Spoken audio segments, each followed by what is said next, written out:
to Causing the Effect, a podcast focused on the exploration of your mind, body, and spirit. Yeah, what is going on, Causing the Effect community? If you're on YouTube, thank you for joining us for the first month on this journey. If you're listening, what's up? How we doing? Thanks for being a member. Leave a like, review, subscribe, all that good stuff.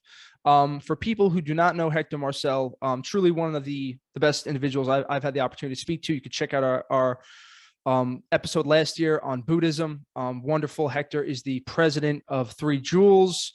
He is just the man, basically. So Hector, how are you, my friend? What's been going on? It's good to see you again. It's nice to see you, Scott. Really, it's such a pleasure to be able to connect both with you and with people that want to know what to do with their minds. You know, so I'm actually good. The worse times get, the more I can put into practice all the things that I've been practicing.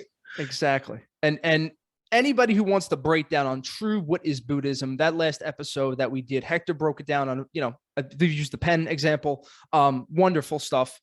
Hector, I was like you during COVID when we were shut down. My life was amazing. We were sitting, we're meditating 2 hours a day, we're rocking and rolling. And apparently a lot of people listening, I hear you guys were doing the same thing too. Now with this retrogression of life, back to normal, I'm going to the city 4 days a week.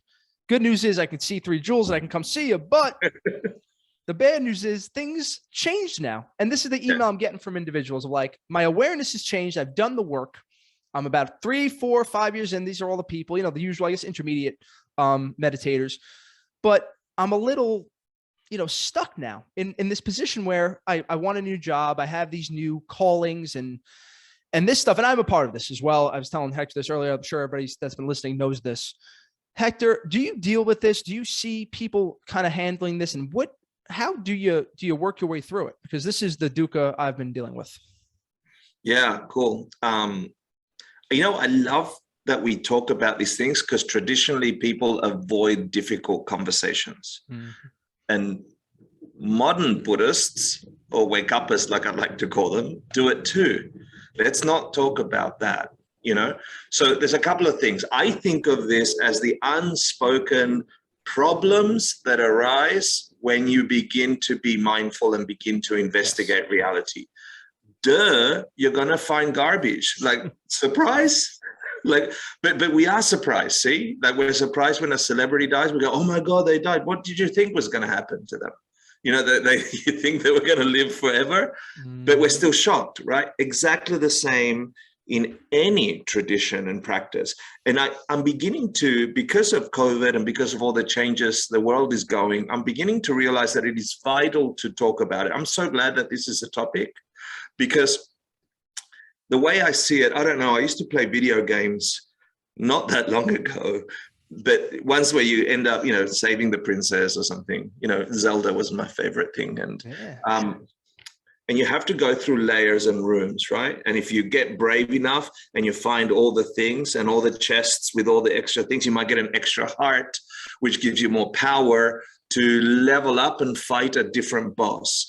But each time you fight a new boss, each time you level up, the rooms are harder, the finding the solutions harder, but you get an extra life and then you get a little stronger, yes, all the way until you level up and you can beat the boss of all bosses, right? Which usually is a trick. Usually you beat it once and you're like, yeah, I won. And they're like, no, you didn't. And it's time to fight again. And it surprises you. It's exactly the same as the mythology of, Jason and the Argonauts and the... Yes. It's the same stuff. We are no different. The first level or first room in the game of mindfulness, is exactly what you describe. Okay, so I can get mindful, but I'm seeing crap in my mind that I didn't expect. I'm seeing stuff in my life that I reject, I don't like. It's better to recoil, right? And the answer is wrong. You got to finish that room and fight the boss. Otherwise, you ain't leveling up. You're going to be stuck in that room, in that level, over and over and over and over again until you're dead. And so it's better to face it. And that's why understanding the steps that one undergoes through a spiritual awakening, through a process, whether you think about it secularly or whether you think about it through a system like Buddhism or isms, you got to understand that you will go through those levels. Now, the awesome thing, you said, Tibetan Buddhism is what I studied for 25 years, not because I liked it, but because they had literature to the nth degree about all the levels in the game. Like they know exactly where the cheat code is to get an extra heart, and you don't have to go and open the chest. I mean, I don't know if people know what I'm talking about. No, that's perfect, Hector. I love the game. The game analogy is beautiful. Okay. Cool. So you think about the Tibetans, right? So you think Buddha had an awakening moment, started teaching for 50 years, taught people all the levels to this thing. Those people went right throughout Asia and went even to Greece and so on. And then about 700 AD, it went to Tibet, went into the Himalayas. These very teachings, right? How to wake up your mind, how to Buddha, how to awake. And the Tibetans, they live high up in the Himalayas. They're locked in. No one goes there. It's frozen for like 9 months out of the year. So everyone's inside processing what's going on in their minds. They're in perpetual COVID, like for 1,000 years before we went knocking on the door. And so for 1,000 years, almost, the Tibetans had this technology of figuring out what to do with their minds that came from India and the Buddha. So the very first thing that happens when you're practicing is you notice that there is more garbage to clean than you thought of. People initially take a meditation practice like a pill, like an aspirin, right? Oh, I feel better. Oh my God, I feel fantastic, until you don't. Exactly. It's like a Dr. Seuss book, you will succeed, 98.75% guaranteed. Except when you don't, because sometimes you won't. I'm sorry to say so, but sadly it's true that hang-ups and bang-ups can happen to you. It's the same. Mm-hmm. So this is the trick, though, because the Tibetans had, and certain Buddhists who are really heady have an entire map of the game. Like, if you get past this level, you're going to encounter this problem. And if you encounter that problem and overcome that level, you encounter this problem. All the way until the stage called no more problems. And that means nothing disturbs your mind. Your mind is completely, not just not caring, it's at peace completely, and any sensory input delivers you bliss. That's called nirvana. That's called enlightenment. Enlightenment and nirvana are the same word. For some Buddhists, that's called Buddhahood. Yeah. Same thing. It just means, and here's the definition, it's from a text about 350 AD. It says, Buddhahood or enlightenment is the permanent cessation, no more, of mental afflictions or afflictive states of mind where I don't like my job, I don't like my personality, I don't like, permanently ending any distaste for things that currently you have distaste for, even the distaste of distasting. And that's a definition for nirvana, permanent cessation of all mental afflictions. Now, that's the big boss at the end of the game. You can't just go, I meditated for 2 minutes. I took the aspirin of meditation. My body feels great because I breathed. Congratulations. And now the more I breathe, the more I notice there's more stuff to work on. Oh shit, that's a mountain of garbage I've got to work on. And it can be overwhelming. And that's where people get their first stuckness. They have to do the first level a couple of times. I was very lucky. You got to be really sick and tired of being sick and tired if you want to level up. Yeah. So a couple of things I think about. People don't talk about those struggles in meditation. They don't talk about the purpose of overcoming those struggles. And it's not bashing your head against the wall either. It's a kind of relaxing, right? So sorry, that's a big intro to your same question, but I want to give you context. No, that was beautiful, Hector. And I know that, I believe you said on the last one of your big kind of bang your head against the wall was with the anger.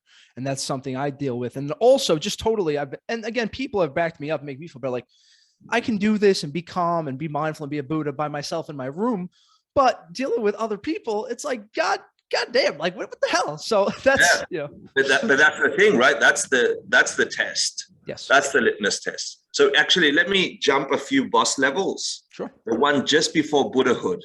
Ooh. They say, your state of mind would be so at peace, almost free of afflictions, that you, as a practitioner there, as a meditator there, will begin to go out looking for annoying people so you can get enlightened.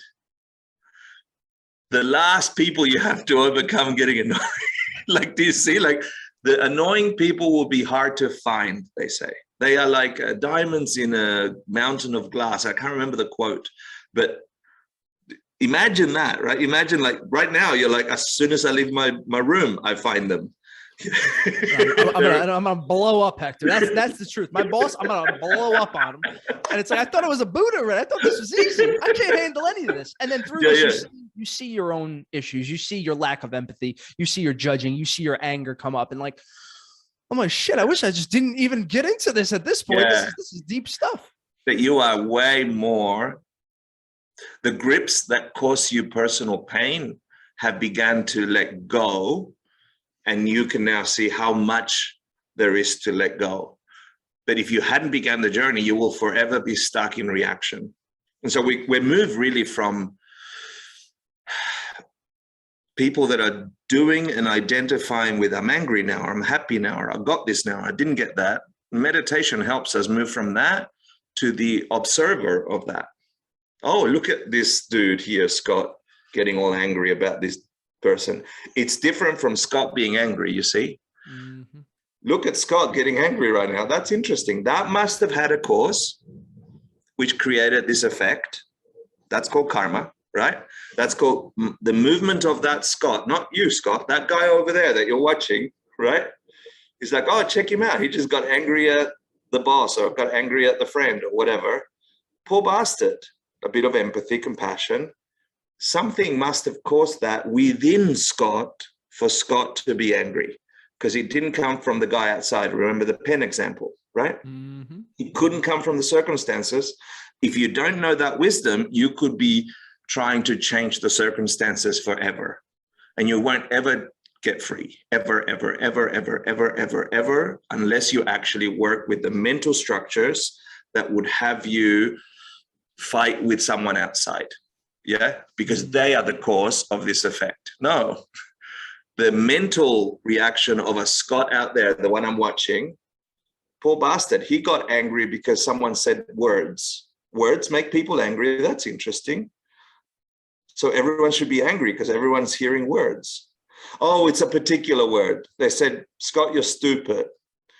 That word, those collections of words make Scott angry. Okay, so some friend says, Scott, you're stupid, and you laugh. You're like, oh, buddy, that's funny. It's not the words either. So something else is moving reality for us, and that's all inside the dynamics of Scott, which is not Scott, the observer. You see, the meditation lets you step back and not identify with the anger or the happiness, but the one that, like clouds moving through the sky, they come and go, but you're the sky. Scott's the sky, the observer of the Scott. Mm-hmm. Yeah? Sure. And so the diverge there, but you do get angry. It's not that you don't get angry, but you still got to get rid of that effect. It was caused. How do you cause a lemon fruit? You have to plant a lemon seed and wait. You can't plant a lemon seed and then instantly get a lemon fruit, right? Correct. You plant a lemon, or if you want sweet, you can plant an orange seed. Then you wait, make sure the conditions are right, and then you must have an orange. You won't get a banana. Yeah. Similarly, there's a fruit in a Scott that I'm observing. It's anger. The fruit is anger. What's the seed for anger? Anger. It's the same. It's similar. You see, the result must be similar to the cause. This is all like basics of karmic thought, the writings on karma. The result must be similar to the cause. Cause and effect are similar. You ain't getting a banana from an apple seed. Not possible. You get apples from an apple seed. Yeah. Similarly, if you got angry, you can say at some point in the past, all that growing time and condition time, I must have planted a seed of anger in my own mind, and now it ripens as me experiencing anger in relation to the person or the words or whatever it is. But it's Scott that did it. It's not the person outside. Sometimes when Scott, I don't know, have you ever been in love, so in love that you're like dumb? Like, yeah. Okay. When you're in that sort of dumb, awesome, everything's love, Someone comes to annoy you, you hardly get annoyed. You're like, oh, poor person. You're like, oh, I'm in love, dude. You know, you're like, oh, someone's angry, poor bastard. Right? That Scott won't get as angry. The conditions aren't there for that seed to ripen because your mind is in a different spot. Right? So something made that seed in the awareness of a Scott to be in love and have power against anger. And then that seed wore out because then you weren't in love and then you're angry. And that's all. Cause and effect, cause and effect. Our mind's forever changing. Something's causing the change. What is it? What we do to the world, what intentions and actions we do through body, speech, and mind. That's how we plant these seeds in our mind. And then we wait. And sometimes we're in love and sometimes we're not. And then it changes. Now the person you love, you hate, and you want to break up. And then you bought your car and it's the best car in the world. And then the piece of shit work. It's not in the car. Something else is driving the changes. All that to say, don't be surprised when you begin to investigate the nature of your mind as the observer. Let's look at this like a scientist. What's happening in that mind over there? Meditation is the tool. It's the machinery that lets us look at something. Meditation isn't a tool unto itself. It's not going to get you all happy. It'll give you like a telescope or a microscope. It'll let you see, oh my God, look at all the workings of this poor bastard, Scott. Look, he's happy at the moment. Haha. Oh, look, he's unhappy right now. And if you misunderstand that the happiness came from drinking the beer or punching the person or whatever, you will never, ever, ever find how to help that Scott that you're observing. You have to help that Scott create the right causes for the effects to come up. Plant the right seeds so you don't get lemons, which are bitter. You get oranges, which are sweet. And therein begins the practice off of the cushion, right? Because you're forever planting seeds in your awareness 24/7 in everything you do. I'm sure you go to work and you say to someone, hey, I really like you. But inside your head, you're like, this guy's such an idiot. I don't know what you're talking about, Hector. I'm talking about what I do. No, but you see what I mean? Like we all do that.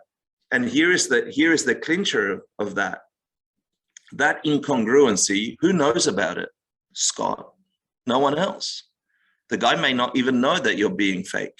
He just took a compliment. Oh, Scott really likes me. He's a nice guy. But Scott's mind just recorded or planted a seed of lying or being mean and saying nice, right? What result will that give in the mind where you planted it?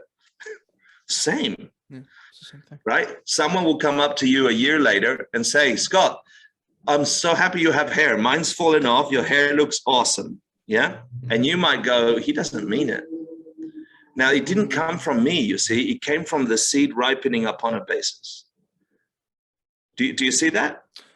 You're repeating everything I say on a daily basis, Hector. Oh, good. So if that's true, then you got to know that there is an end game to the play.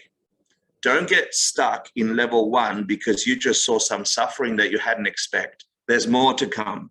But you're getting stronger each time you level up. That's why it's important to know how to meditate, etc. The other thing I can say about this is the very first words out of the Buddha's mouth. You know this. What are the first words out of the Buddha's mouth after he got enlightened and the 3 students that he had say, oh, please, teacher, teach us what you have achieved. And he's like, I can't tell you. He said for 3 days, I can't tell you. And eventually they're like, come on, teach us. And he taught they call them the 4 noble truths, right? Yes. And this is what they are. He says, dude, life is suffering. Don't pretend it's not. There's suffering, yeah? And he didn't mean things outside of you hurt. He means you have suffering. Your mind will connect to the world as suffering. And he says, even the nice things will end up being suffering. That's the depressing part that you will come to realize. And you know what they call that in Tibetan? They call that honey on a razor blade. All the nice things that you get attached to must end. That's the razor blade. And if you're too attached for your happiness with them, you're going to get cut and then it will hurt. So any good thing that necessarily ends on a hurt can't be called a good thing. So Buddha's including that. He's like, listen, it's all suffering unless you realize something. And the second thing he taught is like that suffering didn't just pop out of the sky. It didn't get made out of nowhere. It's caused. That's what I love about your podcast. It cause and effect. Like it's caused. And it's caused, like I described to you, in your mind, you lied to someone. Later on, you think someone lied to you. Your mind did that, not the outside world. Yes, it manifested for you in the outside world. But if you listen to the outside world, someone just said, I like your hair. The rest of the narrative was in you. You didn't believe them. Why wouldn't you believe them? Because you lied. Maybe they did lie. You never know. You can never know what another person thinks. The only thing you know is what your mind is forcing upon you. And that you're planting all the time by what you do in the world. You go ahead and lie to everyone. 5 years later, you won't believe anyone. You be kind to everyone for 5 years, regardless of how shitty they are. You watch your world turn to kindness. That is heavy, Hector. No, I know it's heavy, but that's what I mean. That's the topic, right? You're saying like people freak out when they get to say, so we're only up to number 2. The Buddha said, listen. That's your karma, right? That would be your karma. That's your action. That's called karma. The action of saying something, thinking something. There's 3 ways you plant those seeds. Thinking, karma, which we do, according to the Buddha, 65 times a finger snap. 65 times a finger snap, our minds are forever creating an imprint. You know, like I'm sitting here judging your glasses and looking at your microphone, and like my mind is doing this regardless of my effort. I'm choosing my words to try and create an impression in you. My mind is recording all of what's going on inside for me to tell you what I want to tell you. It's not disappearing. Cause and effect never fails. The Tsongkhapa says cause and effect never. It's like we're at 1 billion times a second, we're planting tiny seeds for our future reality to pop up. Yeah. 65. So that's thought. And then that motivates us to say something. And we're still recording, hearing ourselves say something. And what we mean when we say it, that's a planting of a seed, a karma. And then we do stuff. I'll be with Scott for an hour. That's my time. It's precious time. What am I going to talk about? The best thing ever. Okay, that's a really good karma for an hour. That's a lot of karmas. In my mind, talking about the most exquisite thing. Awesome. So they all must have some result. I ain't going to possibly get a bad result from being the best I can be with you right now. My intention is the deepest truth I can know, I'm going to share it with you right now. And that's really my intention, right? I've failed at Buddhism for 25 years, enough to know what I'm doing now, you know? And I want that for anyone that is interested. That's the most genuine, positive thing I can do. Is it the very best enlightened Hector? Not yet, but tiny seeds grow into massive results. How many lemons will you get from one lemon seed? Many. You just got to give them time. How much awakening are you going to have, if that's the seed, from 1 hour of planting awakening ideas with a friend that's interested? The results of our tree for this next hour, sometime in the future, must be a forest of awakening ideas in your mind and my mind and the mind of the listeners, if they're interested.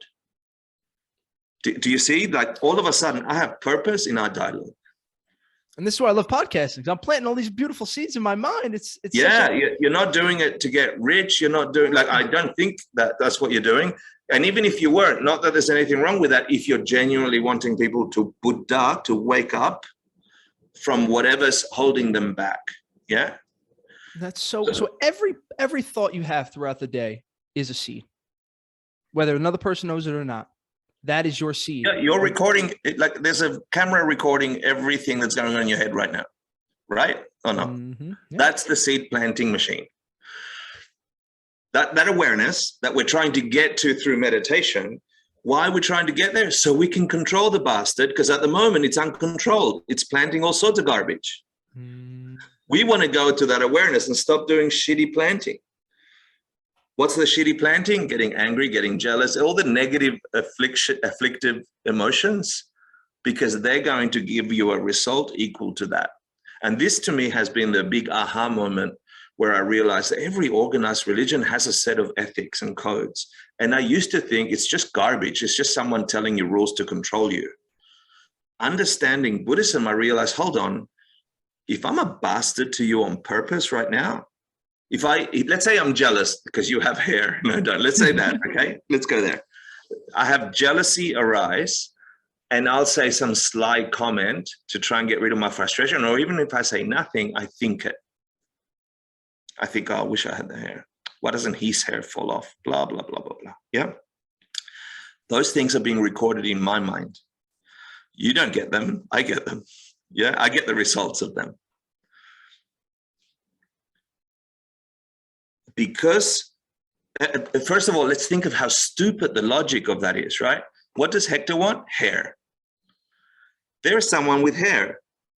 He has what I want. You should be happy. I should be happy there's a happy person in the planet. Someone's got hair. They should be happy. They got what I want. Wow, at least someone got it. Wow, that's a possible way to engage with the world. Someone got fame and money. Okay, it's not me yet, but God, I'm happy someone got it, because this is hard life. Not many people get it. I'm so happy Scott has hair. That's a better imprint in my mind than I want hair for me, because the results of that one is whatever I want, people will covet. I will be fighting to protect all my things if I covet other people's things. And all of a sudden, the relationship between morality and practice, real practice, I don't care if you call it Buddhism, it doesn't matter. This is the technology of your mind, you know? Sorry. No, I'm taking it all in, Hector. You're giving me the answers to it's kind of what I need here. Now, there's the Tibetans laid this out in as straightforward as you're describing it. Like I could just read this. You have to go digging. Like okay. This is what I got, right? So I got a download of precisely the same texts that the Dalai Lama and all the monks and nuns at that level of study got to study over 20 years. I got that download in 8 years, translated from the Tibetan into English in the 90s. And that, first time it's ever happened, translate the entire monastic curriculum, or not the entire, the summary of the monastic curriculum with these ideas. How does the mind move? What's a karma? Why do you have compassion? What's the link between ethics and your meditation? What are the steps to meditate? Blah, blah, blah. And that's become what we teach at 3 Joules. That the essence of every class at 3 Joules comes from that. I didn't make it up. I'm dumb. I'm not going to make it up. I need this stuff from people that have tested it for 2,000 years for me to actually get some results. How presumptuous would I be to say, okay, everybody, I have a new meditation for you? I think that's dumb. You know, that would be dumb for me, because I needed some instruction to overcome these barriers, these bosses that I have to fight along the game in order to get to the end game. So yeah, this is called the Geshe degree, which is a doctorate in philosophy that you would get in a Tibetan monastery. That's what we teach at 3 Joules. We teach them in 10-week courses, or we summarize them in the Dharma talks I have, or snippets of them are themed in every meditation. So you have Gold's meditation, but it's code for get enlightened. You have chill meditation, which is code for the preliminaries for meditation. If you don't chill your body and focus, you ain't ever going to get out of this suffering. So, you know, it's made secular because it can be and it should be, but it's not made up by us. It's the Dalai Lama's teachers. Sure. These texts, some of them are like from 350 AD, from the year 100, from the year 1500. It's pretty amazing stuff. It really sounds incredible. Now you mentioned something about getting, you know, after you're meditating, you get to that level, kind of getting off the seat and taking action. Now, if we were doing levels, because this kind of works, would that be the next step? Because like, how do you do that? Because you're still going to be observing yourself. Is it kind of getting more minute with every single thought in your mind? Like, what does that look like, that next level? Yeah, sometimes that feels too restrictive, right? People getting constricted by overdoing, because if you're going to focus on 65 distinct movements of mind, a finger snap, that's too many. Sorry about the ambulance in the background. No, don't worry about it. Yeah, I'm thinking of whoever's inside it.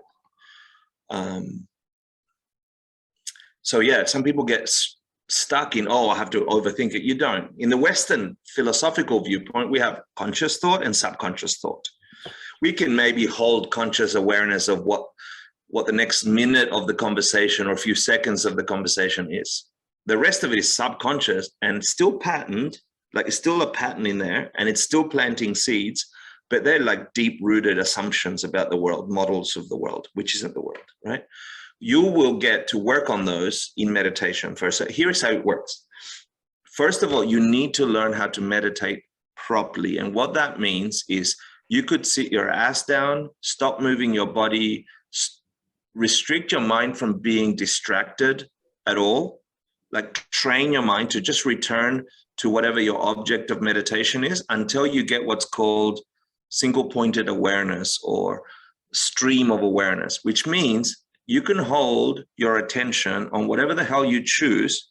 People sometimes choose the breath, sometimes choose a visualization, and it's important to know what object to place your mind on. If you can hold it, they say in the writings, for 2.5 minutes without being grossly distracted. Like, yes, there's a siren in the background, but my attention is with Scott. It's not that the siren disappears. I know it's in the background. It's like you have a background now. There's white cabinets.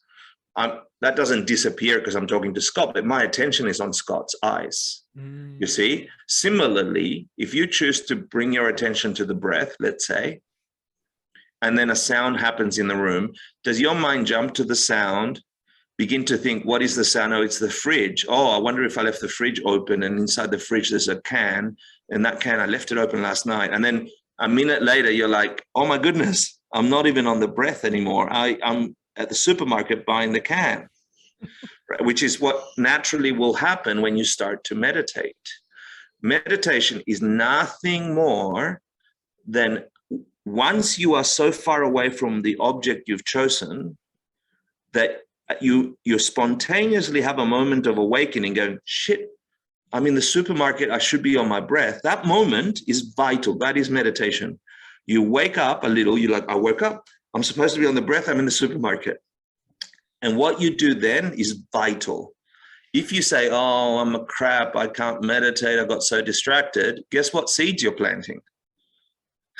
Right? I'm a piece of shit, doesn't work, blah, blah.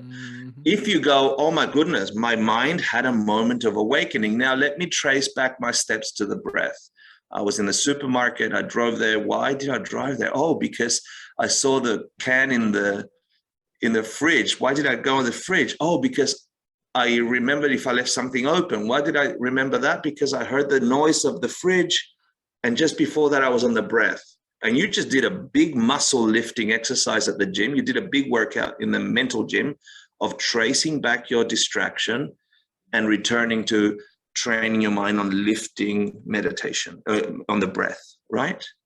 That is what's called shamatha meditation, single-pointed concentration. When you can stay on the one thing you've chosen, whether it's the breath, oftentimes it's the image of a teacher or a mentor or someone that inspires you because that's got positive qualities and you can hang out there more easily. If you can do that for 2 minutes, 2.5 minutes, you've got the beginning of single-pointed concentration. What that will do is like a laser focus, let you then put that mind on whatever the hell you want to solve. So whenever a problem arises, you can put your mind on it and keep your mind on it and not go to the fridge. Yeah, the fridge will be there and it'll call your attention, but you're not going to go because you've trained it. It might take you 3 months. And then you can problem solve or dissolve the issue that you've got, whether it's anger, this or that. So if you've got that, let's say I've got an anger problem, which was, I think, the last episode we talked about. I used that tool of deep attention of where did that anger come from that I keep getting with my boss? It must be in me because it's not outside. Otherwise, everyone next to the boss must be angry all the time. It's just my anger. That's why you also need study, you see, understand where stuff come from. That's important. Mm-hmm. So you realize it's in me. Let's find where it starts. Just like we traced back to the fridge from the supermarket, let's trace back anger. The boss said, Hector, you're stupid. Is it in the sounds? It can't be in the sounds, because I wasn't angry as soon as the sounds came out. When was I angry? When they landed in the ear? Not really. When the ear sent the signal to the brain? Not really, because the brain is just sparking electricity. Consciousness upon that roadmap in the brain gave me anger. But where did it come from? And you can trace it back, and you can get a kind of sense that, a heat builds up somewhere inside of me. And sometimes you can find it, and you get really trippy about who you are. And then once you trace it back, you're not angry anymore, because you're like, look how it arose. It's this tiny seed of anger. I must have been angry before. So I don't engage with it that way. With that, you get to understand your own internal dynamics. I'm easy to anger. My boss will probably anger me.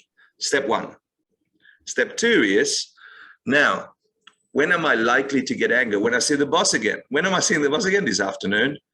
So now in my meditation, I'm going to place myself in the future, look at myself entering the room. I'm going to do a simulation of the game before I play the game. And I ain't getting angry. The boss is going to say the most stupid thing for me in my meditation, and watch Hector not get angry, right? So this is, part of this is called Future Refuge, which is connected to the Medgar Gala thing. Yeah, I'll talk about Future Refuge in a second. But you're sitting there rehearsing how not to be angry, how to be peaceful in a typically angry situation. And you're just rehearsing mentally. And there's research all the way back from the 80s and currently that people that do mental visualizations about, let's say, shooting hoops have exactly the same improvement as people that naturally shoot hoops and flex, right? Mm-hmm. So all you're doing is you're doing that. You're sitting there going, anger is, or jealousy, or whatever people's negative self-talk is. What are your triggers? I'm sorry, but no one's going to know your triggers and stop your triggers for you. It's on you. That's the difficult lifting. And so Buddha said, life is suffering. We got what that means. Secondly, he says, it didn't come out of nowhere. It's caused by you, you bastard. You've been planting anger. Like, he didn't say it like that, but it's caused in your mind by you. Stop being an angry bastard and you won't feel anger. Stop hating on people and you won't be hated. Stop coveting things and you won't have lack of resources. Like, this is like the laws of karma. So the suffering, but it's caused, which means it can be undone, you bastard. Like, if it was permanent, you're stuck, you're screwed, but it's not. You can change because it's caused. If it was caused, it can be uncaused, or you can cause something better. That's like the amazing thing, but he's so clear. And then he says, you can permanently stop the suffering because it's caused. That's interesting. How do you do that? And he says, learn the stuff I'm teaching. Like he does in the Hinayana, it's the Eightfold Path. In the Mahayana, it's karma and emptiness, essentially. Yeah. And so he's like, learn the mechanics of your mind, creating bullshit models about what really exists. You're all living in your bullshit models. That's why you suffer. Why don't you deal with reality instead of your bullshit models? How do you do that? Sit in meditation, practice focus, try and simulate all the things that piss you off and don't let them piss you off. That's half of the problem. Get rid of your anger and your suffering. But that's not full bliss and enlightenment. You also now have to plant all the good seeds that will give you bliss. Be kind to bastards. Give flowers to old ladies. Like, stop being a dick, like just for a bit, and be nice to someone. And see what seeds, what fruit will come from that. And so can you joyfully walk around the planet and this you don't have to announce to everyone. This is one of my best practices. I do this all the time. I sit on the subway, and New York subway is full of joy, happiness, and smiles. Yeah, everyone. My stress every morning, Hector. Every morning. And so I look at these people, they're frowning, they're avoiding eye contact. Children are screaming. It's early morning. They don't want to go. They look sleepy. And I hurt when I see it. I'm a Buddhist teacher. I teach meditation. I'm really happy. And I take a moment to actually see them. And I'm like, damn, I've lived that life. I've lived that life. I haven't lived that life, but it looks stressful. Rarely do I see a lovey couple, you know? And then I remember everybody's mind is like your mind and my mind. They can be the sky. They don't have to be the thunder clouds. We identify with the thunder clouds.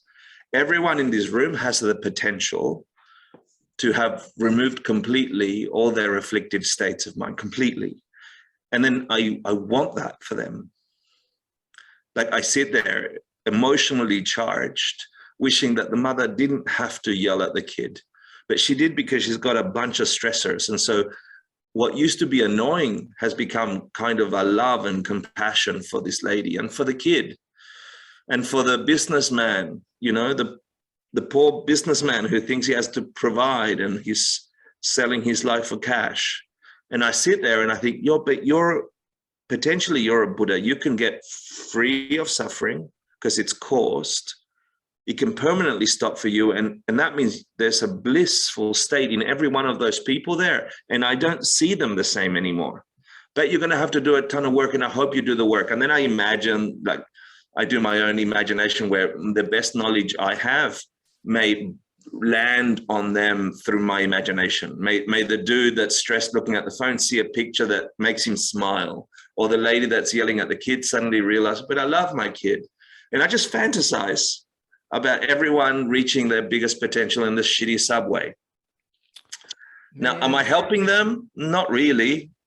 But am I helping myself to see them differently next time? Yep, really. I'm planting the seeds to not see the New York subway as a shitty place anymore, but a place where it's like made of the same stuff that made the stars, you know. That's possible. That is so beautiful, man. Because I'm like, you know me, I'm observing it, and I'm like the half Buddha sitting there, and I'm like, this fucking asshole. It's just the anger, but we just got to change it, because I know that I could feel that could be you could just change it. Just give a little empathy, a little compassion. And so how do you do that? You do it on the cushion first. Next train ride, when I see someone, I will think this. You do that enough times on your cushion, because that's safe. No one's coming to bother you. There's no one shoving you out of the way. And you do that enough dry runs, so when you're in the subway, you can actually try, you know.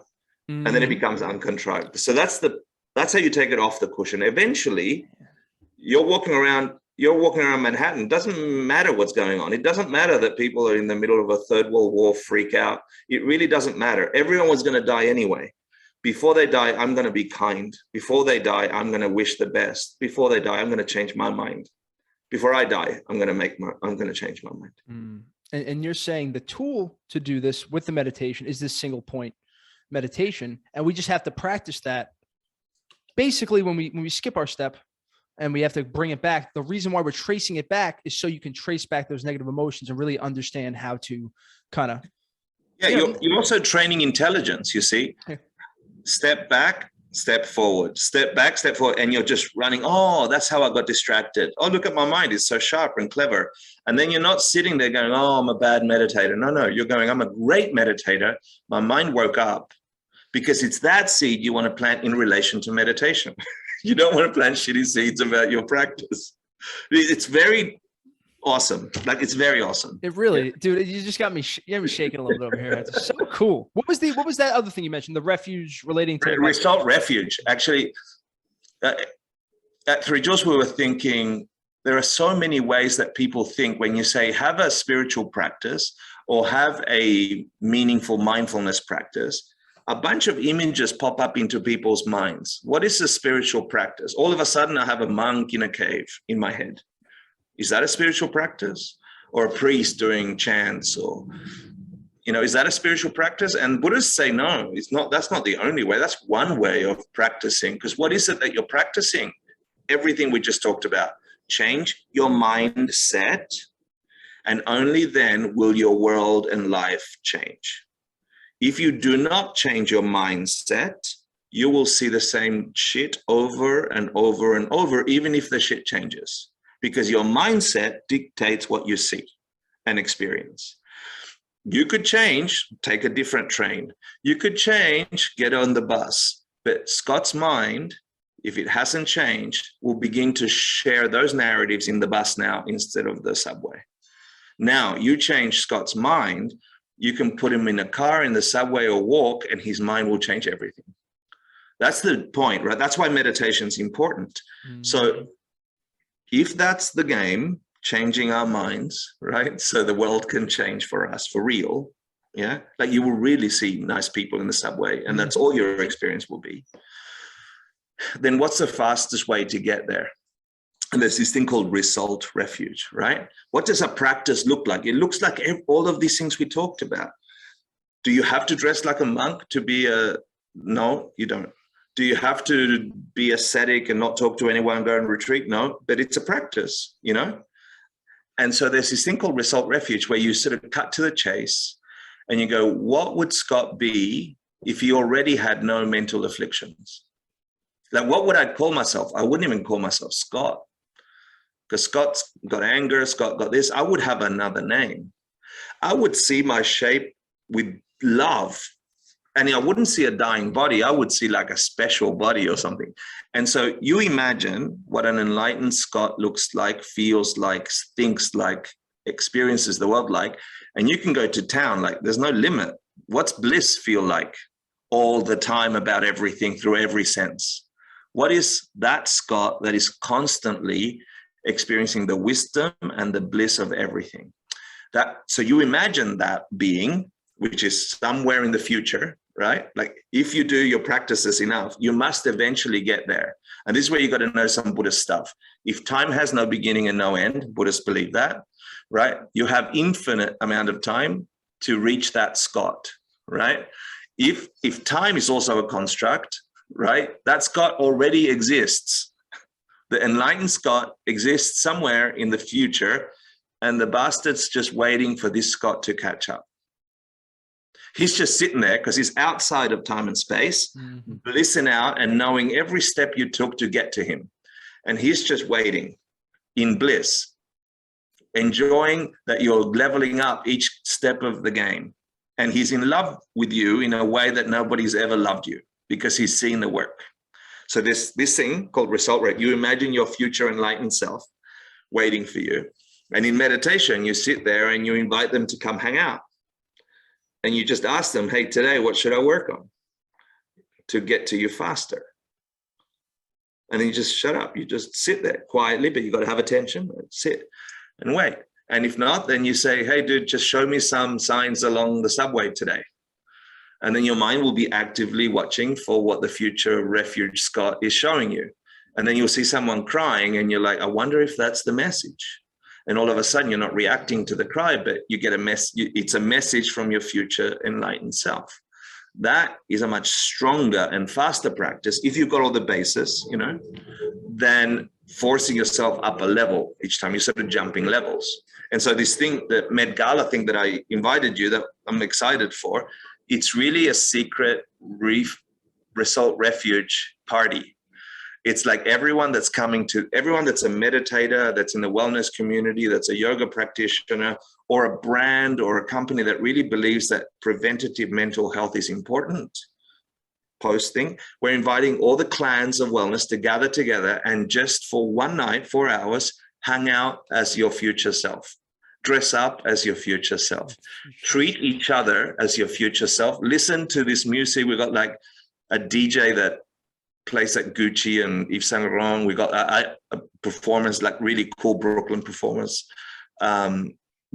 playing sets, and then we got a mini mass meditation. But everyone will be dressed up either in gowns or with makeup or whatever it is, and just treating each other as if they're like that for 4 hours. And that's this big party. That's a big open result refuge practice. Can you just stop being suffering for 4 hours and just the suffering you can return to after the party? But in the party, can you just be like the best Scott and just relax, dude? Like, it's okay. You got magic inside of you. And look, there's another person just like Scott, and they got magic. And don't they look pretty? They do. Wow, look at them dancing. It's a sober event, so no one's drinking. It's really cool. Yeah. Man. And that's May 4th. May 5th. Yeah. May 5th. Yeah. It's a Thursday, right? I think so. I don't know the exact date. It's May 5th. And it's like a few days after the Met Gala. Yes, it's the Med Gala, and it's red carpet. So if you buy a VIP ticket, for example, and people should get, I think we gave you a discount code. So people that go through it. Yes, everybody can find the discount code below, and I will be there. I'm gonna be, Hector, you may win the Buddhism levels, but the dancing levels, 15 years of hip hop, ballroom dancing. Really? I'm not kidding. I'm a phenomenal dancer. That's true. That's the only truth I got. That's my. Then dance your night away, Scott. Wait. That's awesome. Yeah, that'll be your superpower. Everyone will step into their superpower for a night. Basically, that's the party, right? And there's red carpet. There's celebrity photography. There's some celebrities that are coming, and so it'll just be fun. It'll be like, can we just look? We've had 2 years of stress, and that'll continue. I promise you. But just pause for 4 hours and just like, what if you could dream? That's the Med Gala. And you can find it at medgala.org. Yeah. Beautiful. MED, meditation. All the proceeds, it's a 501c3 nonprofit, all the proceeds go to helping underrepresented communities level up their meditation teachers. So we teach meditation teachers to go into places that they wouldn't come to a studio like 3 Jewels or, couldn't afford to or whatever. So we're really leveling up the playing field because every mind can have this bliss. It's not financially limited, It's old people, it's people in transitional housing, it's all sorts of people. If they could get access to this, then you could sit in the wheelchair and just imagine everyone passing a message from their future enlightened self. You don't need to go to a studio for that. Man, that's absolutely beautiful, Hector. And I really can't wait for it. Have you guys done this before, or is this the first time thing? This is our first big event like this. 3 Jewels we're a nonprofit for 25 years now, maybe more. And we've never done a big gala. So we've got buddies and friends from all over the country and the world coming or sponsoring or supporting. So any support you could give, if you can donate money, we'll take it because we'll pay for the event. If you can buy tickets, buy tickets. If you get VIP tickets, you get photographed on the red carpet. So we're not using the money for anything else, but to make sure we give scholarships to people that deserve them, and that we keep teaching the nonprofits that, like through COVID, we've had to teach at nonprofits, like I said, transitional housing, old people's homes, men's shelters, people that wouldn't come to the studio, homeless shelters. We do that as well as have a really robust program at 3 Jewels that are free or by donation because we're a nonprofit. Yeah. That's so beautiful. I cannot wait. We are going to dance the night away. I really it's like a perfect night for me. You get dancing. I get to be my ethereal self for 4 hours. I know. Isn't that cool? I'm going to call it the Scott Gala next year. That's what I'm saying. So, I know. Hector, man, I can't wait to see you at the Met Gala. And everybody, if you have any questions about it, even if you're out of state, I can hook you up. We'll figure out a way to get you in there. But the link is is below. The discount code, I think it's CTE, cost, whatever it is. Put it in. Come hang out with me because I'm gonna be getting down. I'm gonna be getting busy. I'm gonna be with my ethereal version of myself. It just sounds, Hector, man. Thank you so much for joining me, Hector. This was so much fun. Seriously, and I'll see you. Come see you on the city. Come hang out at 3 Jewels, and everyone is invited. Yeah, because we're online as well as in person. Thanks so much for that, Scott. No problem. YouTube, thank you guys so much. Smash the like button. Everybody else listening, like, review, subscribe, all that stuff. Just tell one of your friends about it, especially this one. Hector, I love you, man. I'm going to say it. I love you too, Scott. Thank you. As always, stay safe, stay positive, stay blessed. We'll talk to you later. Bye-bye. Welcome to Cause